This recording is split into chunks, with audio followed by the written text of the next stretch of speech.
Welcome to Curious Minds. I'm Elena. We usually treat education statistics like a report card on the past. How did we do last year? That is the old way to look at it. Education statistics are not a record of the past. They are a crystal ball for the future. If you want to know which country will dominate artificial intelligence in 2035, don't look at their GPU stockpiles today. Look at their 8th grade math scores. If you want to know who will control the global supply chain in 2040, don't look at shipping routes. Look at who is enrolling in hardware engineering right now.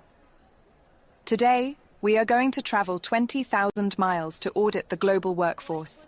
We are going to look at the numbers from the US, China, India, and Japan, and we are going to use them to predict exactly who survives the next decade. Grab your passport. We are leaving now. I'm sitting in a cafe in the Mission District, San Francisco. On the plate in front of me is a piece of avocado toast, perfectly toasted sourdough, microgreens, a drizzle of balsamic glaze. It costs $22. Nothing here is broken. But nothing here is being built either. This toast is the symbol of the Western workforce. We are producing a generation of architects, people trained to design the menu, but not cook the food.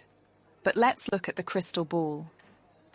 In the most recent comprehensive assessments, scores for US students hit their lowest levels in decades.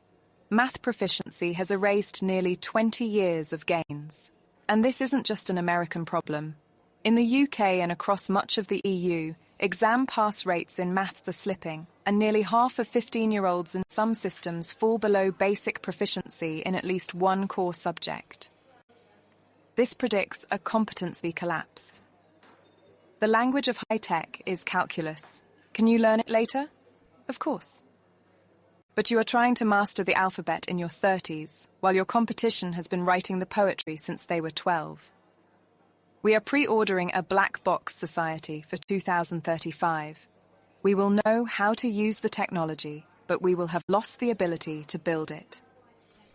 Depending on how you count, East and South Asia now graduate several times more engineers each year than the US and Europe combined. We are building a workforce of managers who rely on systems they cannot audit and cannot repair. I'm done with the toast. Next flight to Dubai. I am standing on a balcony overlooking the skyline of Dubai. To my left, the Burj Khalifa. To my right, cranes that never stop moving. This region, the UAE, Saudi Arabia, is the control group in our experiment. They looked at the architects in the West and the soldiers in the East, and they made a different bet. They decided to become the aggregators. They don't have the domestic pipeline yet. So they don't pretend to. They are renting the world's talent. They are importing Western architects for strategy. They are importing Eastern soldiers for code. The aggregator doesn't care where talent comes from, only that it arrives on time and signs a contract. They are proving something uncomfortable about the modern world. You don't need to grow talent if you have the capital to buy it. But what happens to the countries that are selling their best people? Let's find out. Next flight to Mumbai. I've arrived in Mumbai. I'm standing at a street stall looking at a vada pav, spicy fried potato in a bun. It's cheap, it's filling, and it fuels millions of people every single day. This is India's strategy, volume. The numbers here are staggering. India is now churning out roughly 3 million STEM-related graduates a year. And here is a massive leading indicator. Close to half of engineering students in some streams are women, a global high. But the crystal ball here is cloudy. Reports show a massive employability gap. Many of these graduates lack the specific skills industries need because of outdated rote learning. India has 1 decade, maybe less, to decide which country it becomes. If they fix the quality, that high female participation becomes a demographic dividend that saves the world.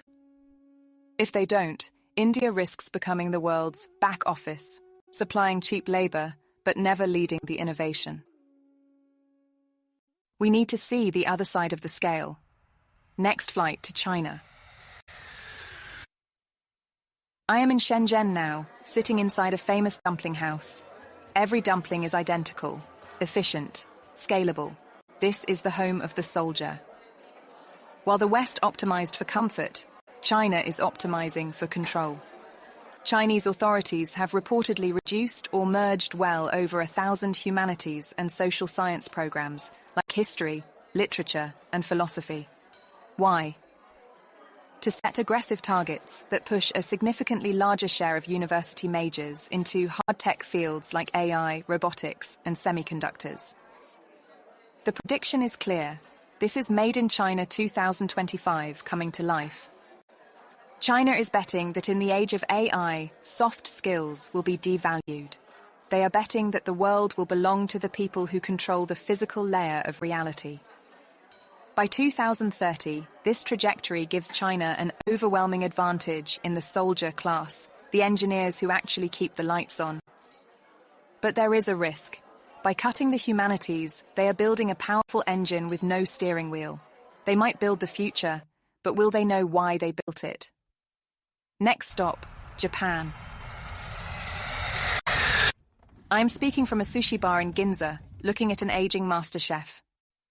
He moves with machine-level precision. But the kitchen behind him is empty. There is no apprentice. Japan and Korea were the hardware kings. They built the chips, the screens, the batteries. But today, that sector is dying. Japan projects a shortfall on the order of several 100,000 engineers by 2030. In South Korea, despite government incentives, top engineering universities are struggling to fill their semiconductor quotas because top talent is forcing its way into medical school. This predicts the maintenance crisis. If the smartest students become doctors instead of engineers, who builds the robots in 2035? We are predicting a future where the hardware of the world slowly starts to rust, because the only people who knew how to fix it retired. I'm back on the plane now. The tray table is down. We've seen the architect in San Francisco and the soldier in Shenzhen. The West is betting that AI makes technical skill irrelevant, that we can design the world without getting our hands dirty. The East is betting that technical skill is the only leverage, that matters that he who builds the machine owns the road. Both bets are dangerous. This is the STEM paradox. Too many architects with no builders. Too many builders with no architects. In 2030, the winner won't be the designer or the builder. It will be the hybrid. The person who understands the machine well enough to design it, build it, and fix it. Most people try to understand the future by staring at the biggest headlines. New technology, new weapons, new markets. If you want to see where the world is going, don't look at what countries are showing off today. Look at what they were quietly investing in 10 years ago. The future is built on things that compound slowly and cannot be rushed. Math education, engineering enrollment, skill pipelines, cultural incentives. By the time a country unveils a breakthrough, the outcome was already decided in a classroom, a curriculum, or a career choice made years earlier. Because the future doesn't arrive suddenly. It graduates. I'm Elena, and this is Curious Minds Podcast. Stay curious, stay sharp.